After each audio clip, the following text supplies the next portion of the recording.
આ તરફ ધ્રાંગધ્રા તાલુકાના નારીચણા ગામો સહિત ચાલતા ગેરકાયદેસર રેતી વોશ પ્લાન્ટ ઊભો કરી માફિયાઓ દ્વારા દરરોજ લાખો રૂપિયાની કમાણી સુરેન્દ્રનગર જિલ્લાના ધ્રાંગધ્રા તાલુકાના નારીચાણા, ગાજણવાવ, રાવળિયાવદર સહિતના વિસ્તારોમાં ગેરકાયદેસર રેતી ચોરી કરી વોશ પ્લાન્ટ શરૂ કરાયા છે, જેમાં ધ્રાંગધ્રા તાલુકા ગામો રેતી વોશનો ગેરકાયદેસર પ્લાન્ટ છેલ્લા કેટલાય સમયથી ચાલી રહ્યો છે।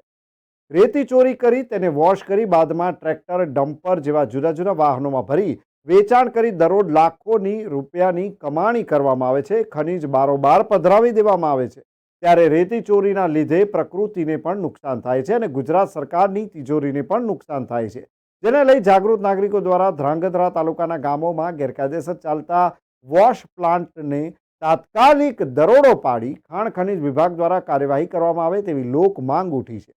પરંતુ અધિકારીઓ દ્વારા ધ્રાંગધ્રા તાલુકાના ગ્રામ્ય વિસ્તારમાં રેતીના વોશ પ્લાન્ટ ગેરકાયદેસર ચાલતા હોવા છતાં પણ આજ દિન સુધી કોઈ કાર્યવાહી કરવામાં નથી આવી ને તાત્કાલિક દરોડો કરી ખાણ ખનીજ વિભાગ દ્વારા કાર્યવાહી કરવામાં આવે તેવી માંગ છે।